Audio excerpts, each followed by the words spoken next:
lived the life that we live every single day when he was teammates with Jermaine Wiggins.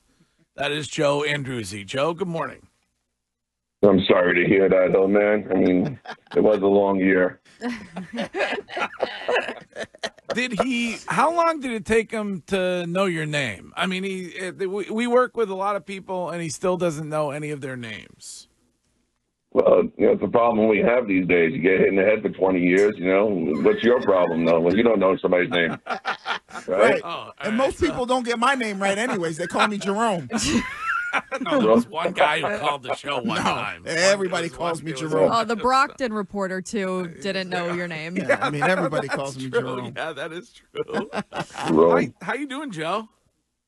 I'm good, buddy. How we doing? I'm good. Doing great. Have you been on, I would call it like Team Ninkovich, Team Chatham, Team Ty Law? Team Gronk. Team what? Gronk. Team Gronk, where you think it was the right thing to do to wait until this Sunday for Drake Maye? Well, it's just timing. I mean, Brissett's been in there for a month now, and they drafted him number 3. How much they paying him to sit on the sidelines? I mean, I was once told that when I made the Green Bay roster as a rookie free agent in '97, is that you're not a rookie anymore. You're a part of this team, and now you got to help out and do whatever is called upon. And and I wasn't making 1% of what he's probably making this year, but.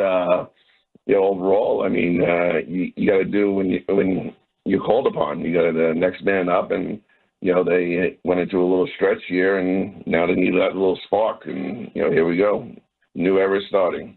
As an O-line guy, how much of Jacoby Brissett's struggles do you put on that offensive line so far?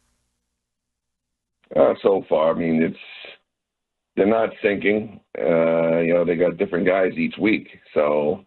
It gets harder and harder, as Wiggy is, he's half offensive line, and, he knows that, you guys, 5, 6 guys, and even running backs, 7 sometimes, and you got to be in sync. You got to know, whether it's a blitz or a stunt, you got to know what's coming. You got to see it, and you got to make a quick second decision, maybe a half a second. So sometimes it just happens on the run, and, instincts play a big part, and hopefully this line can gel together and form in front of May, and see how they pull forward and how they protect him. Joe, one of the biggest things for me to play Drake Maye was you draft him that high, and he's behind a journeyman, or he's competing with a journeyman backup. You're a team that doesn't have high expectations, and I always felt like, and you could probably talk about it just as well, the more playing experience you get from actually playing in real football games every Sunday, it's so beneficial to whether or not you're either going to grow as a player, or the coaching staff can look at you and go, okay, it might be really difficult for this guy to play in the NFL. I mean, when we were playing, we were actually hitting in practice, and we were actually, doing more than they do nowadays. Too bad we didn't get paid like they did these days, Wig. But overall, I think you're 100% right. But a lot of people still look at the Aaron Rodgers and Love and how Green Bay did it. And these guys, they sat, they learned, and then they sparked when they had their opportunity. But when you get a guy and it's first round, and I don't even know what he signed for, but you're paying him millions of dollars, and you're part of this team. Now it's time to step up. I don't care how young you are. It's the next guy up, and the O-line has to really come together this week and focus in on what they have to do as a team, as a unit, and help out and keep this guy upright. I mean, you don't want him running around, biting his fingernails in the huddle and scared to get under the center. Yeah. So he's got to man up, and O-line has to man up too and get out there and do their best. Joe, when you hear different reports coming out of a potential mutiny in the locker room, or you have guys calling each other out saying that they're playing selfish, how much do you put that on Jerod Mayo? Because it feels like, we've talked about it on the show, that under Bill Belichick, they kept everything really in-house. Very true. I mean, a lot of people, it was scare tactics, I think, and that's how Bill ran things. And, a lot of people were scared of Bill. And, you don't want to be that guy that's butting heads with coaches or other teammates and pointing fingers, because that's not a team player.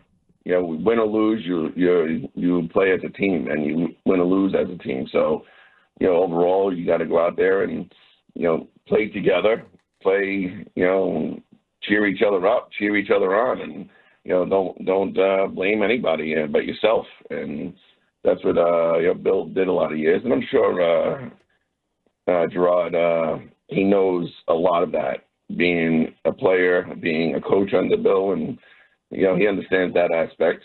But he's, trying to right his ship right now, and, it's still a beginning and still growing. So hopefully they can get this ship upright and keep going forward. Do you now look back at being scared of Bill as being a positive thing? Well, you look at it now, how you just explained. Just asked a question. And you look at things like that. It's, I've seen it throughout my 10-year career. I don't know about you, Wig, but when you don't get that respect, it's not really scare tactics, it's respect. You need to have that respect, and that, it's kind of like a scare tactic where, you don't want to do wrong. I mean, wait, what was Monday morning? Monday morning meeting, low lights. Low lights. Yeah. You didn't want to make the low lights, because No. you walk out of that room and you feel like you're just a horrible football player, but it's like you walk out with your head down. Man, I suck. And we just won by 21 points. Yeah, that too. I don't even know if we won. Joe, what was the most angry you ever saw Bill Belichick? I remember one time I was in the game and I got unsportsmanlike conduct on a guy at like the 1 yard line, and pushed us back. Thank God we ended up scoring. But I remember walking off the field, and I tried to walk away from him. Right. And I saw him at my peripheral vision. I saw him at the corner of my eye following me as I'm walking down the sideline, and I'm trying to walk the furthest point away and get to just get off the field. And he keeps following me. I'm like, oh, no. Yeah, you had a few choice words for me there. And that was classic when Bill loved the F-bomb. He loved the F-bomb. And Joe will tell you there. And Mayo, that's why I said Mayo's probably taken a page out of his book. And maybe it's a little bit different, but it was their respect and like the scare tactics. We would be on the bus after games thinking about how bad some of the plays that we might have made individually to see if they were going to be on the low light and how bad he was going to embarrass us. Oh, yeah. Wiggy, you could have scored 4 touchdowns, and then that one missed block that sacked Brady, it was going up first play, and you knew as soon as it comes up, you can see a lot of guys know, like, as soon as the play, it just goes up on the film and he doesn't press play yet, and you're like, oh, no. Put your head down, and you're like, damn, here it comes. But, and Greg, that might be to your point of, like, and Joe, Greg always talks about that, the players – in our time, and I hate to go back to when we played type of deal. Oh, yeah, you hate doing that. No, I do, but mentally, I think we were just tougher because there were more old school coaches back then. Yeah. Where now, the coaches are more of a new school type of coaches. Well, all over. Like even Skarnecki was an old school mentality with a lot of these newer coaches, even positional coaches, they come from this new age of coaching. Well, having played with Tom Brady and the way Tom Brady was inserted into the lineup, when you hear some say that you don't want to ruin Drake Maye mentally by putting him in too early, do you laugh at that, Joe? No, not at all. I mean, Brady, he had that 1 year, but he was also basically a free agent, about 6th-round pick, and he had the opportunity to work on his game and whole off season, and then move up in the depth chart. And when he had his chance, he stepped in there, and he's a competitor.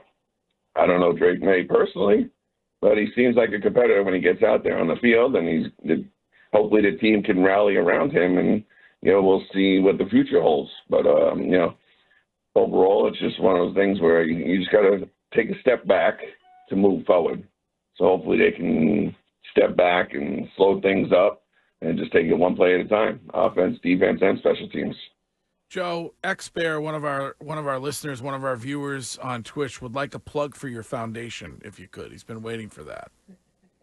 Well, this Thursday, October 10th, we're going to be at Gillette Stadium, not watching the Patriots, but it's my 17th annual Joe Andruzzi Foundation Gala at the new GP Atrium under that big scoreboard they got up there, or billboard, whatever you want to call it. But, it's going to be a great night. We got a lot of great stories to share. We're raising funds to help patients all throughout New England with for cancer patients, for utilities, food, rent, transportation, treatment. We help with the home end bills that are sometimes forgotten about. And when you hear that patients become bankrupt after or 50% of patients become bankrupt after a cancer battle, there's something wrong with our health system, healthcare system, because that shouldn't happen. Somebody battling for their life, and you want to get better at home, and you finish your treatment, you're alive, and you have no place to live. But it's one of those things that has to be looked upon, and there's money out there, and hopefully we're paying it forward. We're helping. The biggest thing that we can ever get is a thank you. 2 words, just that thank you, and it reflects myself, my wife Jen, our whole staff, all of our constituents, our sponsors. That it's one of those things that lifts your spirits and makes you want to do more. And helped over 50,000 patients, individuals all throughout New England. Where we brought in since 2008. We give rides, we help with food, and we help with many different areas. It's it's amazing. We're hoping to raise some good funds. We got a lot of great prizes, a lot of auction items. Good thing is to us that it's sold out, but there is still ways that you can check out joeandruzzifoundation.org for more information. And if anybody's interested in Celtics fans, we got a great sweepstakes going on right now for 2 tickets to the Celtics opener on October 22nd, banner night. So anybody want to go see them raise the banner? We also have dinner at Abe and Louie's and a stay at SB Beacon Hotel. So it'll be up until October 14th, and then the winner will be announced. So hoping the gala, goes great this year. We got a lot of past and a lot of current Patriots coming up to say hi. So looking forward to a great night and hearing a lot of great stories from patients and individuals, and raise some funds to help others that are in need. Joe, before you go, if you had to be put on the spot right now, what year is the next banner raised at Gillette Stadium? Let's see. How about giving it another year or two, so maybe 26. Wow. Okay. All I'll right. take that. I like that. Right, That's Joe optimism Andruzzi. right there. All right. Yeah. Well, it's awesome. But it's Every year is different. They're rebuilding, and you never know what that year is. You see what happens this year, and teams come in. You think they're going to be in top in their division, and then all of a sudden 0-4, 0-5, whatever's going on with some of these teams. But you just never know. Every year is different, especially with free agency nowadays. So we'll see what the future holds, and I do believe that they have a lot more injuries in the league, just on the fact of they're not, as Wiggy and I said earlier, they don't have that callus anymore. You got to form a callus to get, when you start getting hit in training camp and you're starting to feel it, aches and pains. By second, third week, you don't feel it anymore as much unless you're hurt. But there's a difference between being hurt and injured. So if you're hurt, you still play. What you play for the whole season, you're hurt. And then if you're injured, that's a different story. All right, Joe Andruzzi. Great to hear your voice. Right. And great work by you. You too. And good luck on Thursday night. There's Joe Andruzzi. Yeah. Good stuff. Yeah. It's like I said, I think even with like a coach like Skarnecchia, who coached Joe for so many years, the old school mentality of coaching is probably like, almost at the extinct point in the NFL, where even like some of the offensive line coaches. Well, who's left NFL head coach wise who has that approach? The old, I mean, Andy Reid's an old school type of coach, but I don't know if he's like that old school. Like, like there's two different ways that you thought about old school coaches back in the day, and we used to say, he was the victim of senior violence at the hands of Travis Kelce during a Super Bowl. So I don't think he's that kind of guy. Yeah, he was more along those Pete Carroll player coaches. Yeah. So I don't know who you would throw in that category. I mean, who would other like Bill Belichick, but who's left around? I think that's it. Is there anybody? There's really nobody left. No. Do the Harbaughs count? They lean more old school than new school, but they're not necessarily old school. Yeah, Sean, maybe I could get on board with the Harbaughs, maybe, but it's just but even like their positional coaches is just different, So everything changed. Curtis, are they the luckiest family in the world, the Harbaughs? Who has it better than us? Nobody. James says everybody, and it really hurts my heart. But I would say the thing that changed it all is NIL. Now, how are you going to tell a guy coming to college who's already got $6 million in his bank account that he has to change to make money? Yeah, right. It's kind of a tough hill to climb. Yeah. All right.